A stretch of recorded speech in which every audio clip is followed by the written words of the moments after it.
Vous allez bien, petite vidéo aujourd'hui pour voir pourquoi dans ce genre de journée vous ne devez pas trader.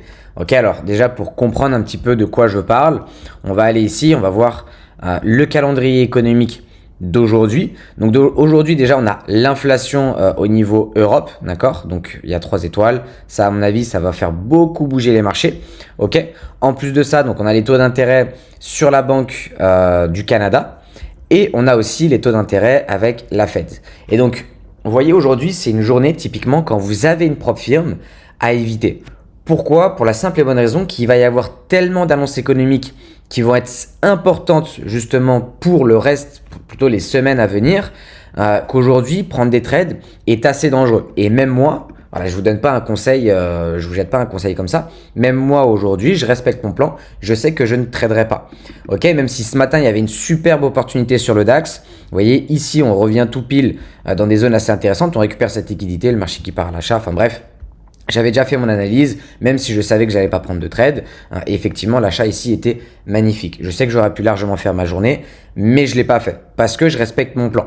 En fait, ce qu'il faut vous dire, c'est que dans ce genre de journée, déjà au niveau du CPI, donc Europe, donc c'est l'inflation Europe, on attend en fait ces chiffres-là parce que ça va nous donner des indications sur les prochains taux d'intérêt en France. Surtout que la situation en Europe commence à être assez compliquée, surtout en France.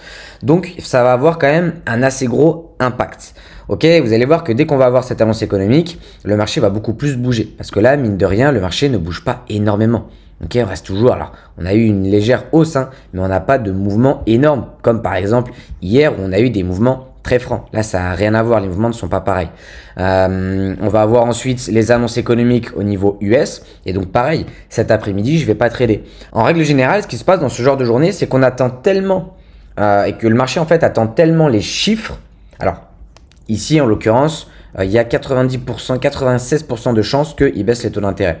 Mais quand même, en règle générale, le marché attend tellement les chiffres que ce qui va se passer, c'est qu'on va être dans des zones de range.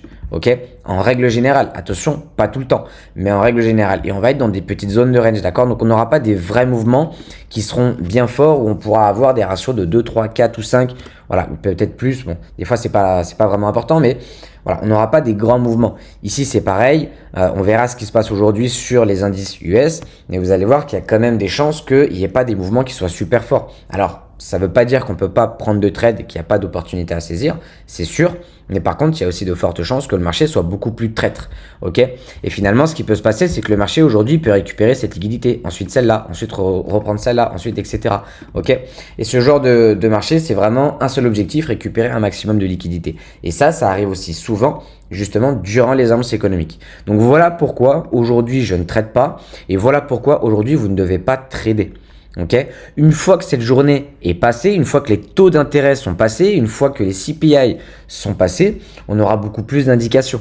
Okay. Et une fois qu'on aura plus d'indications, non seulement on aura peut-être plus, on aura plus de facilité à trouver une direction sur le marché, mais en plus de ça, le marché sera un peu plus tranquille. Il y aura beaucoup plus de volatilité. Okay. Le marché sera moins dans l'attente. Ok. Qu'est-ce qu'on a d'autre comme annonce économique? On va avoir aussi donc la Banque d'Angleterre qui va, donc la BOE qui va avoir ses taux d'intérêt. Et pour terminer, vendredi, on va voir ce qu'on a aussi. Hop.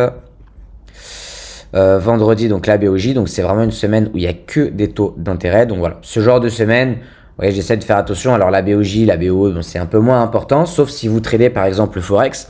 Si vous tradez le Forex, par exemple le GBP USD, l'euro USD, etc., faites quand même attention. D'accord? Il peut y avoir quand même beaucoup de pièges, le marché peut beaucoup vous piéger et c'est justement dans ce genre de moment que la plupart des personnes perdent leur propre firme. Ok, c'est justement dans des moments où en fait ils ne maîtrisent plus rien parce que ils ont oublié qu'il y avait des annonces économiques, ils ont oublié que ces annonces économiques étaient hyper importantes pour la suite, pour les semaines à venir, et donc ils tradent. Finalement, le trade ne va pas du tout dans leur sens, ou plutôt ils vont voir un trade rangé, et finalement ils vont paniquer, ils vont faire n'importe quoi, et ils vont se faire stop loss. Voilà, donc c'est une petite vidéo, on va dire, de prévention, pour vous dire que moi aussi, je ne trade pas, d'accord? C'est pas un simple conseil, c'est quelque chose que moi aussi j'applique. Je sais que c'est une journée qui peut être compliquée, donc même si là je sais que j'aurais pu faire des gains, je ne trade pas, c'est pas l'intérêt. L'objectif ici, c'est de respecter son plan et viser long terme. Moi, mon objectif, c'est de viser long terme. Et vous devez viser long terme aussi dans votre trading et sur vos propres firmes. Donc, si vous avez une propre firme ou si vous voulez en prendre une, s'il vous plaît, dans ce genre de journée, regardez bien les annonces économiques déjà, et dans ce genre de journée, évitez de trader. D'accord? Surtout si vous êtes jeune trader, que vous n'avez pas encore une psychologie solide, croyez-moi, ça va juste vous faire flancher, prendre des trades n'importe comment, et finalement, bah voilà, comme je le dis à chaque fois, perdre votre propre firme. Et c'est pas l'intérêt. D'accord? Donc voilà un petit peu pour cette vidéo. J'ai rien de plus à vous dire. Si jamais vous voulez, par exemple, que je vous fasse malgré tout quelques petites vidéos, encore une fois, sur quel genre de trade j'aurais pris, etc., n'hésitez pas à me le dire en commentaire. Et à ce moment-là, peut-être que dans la journée, je ferai une vidéo. En attendant, je vous laisse. Pareil, demain, il va y avoir une vidéo très importante, la vidéo que je vous promets tant. Comment passer de zéro justement à avoir un payout en propre firme. Cette vidéo, elle arrive demain. Donc, restez branchés et on se retrouve demain. Allez, ciao la team.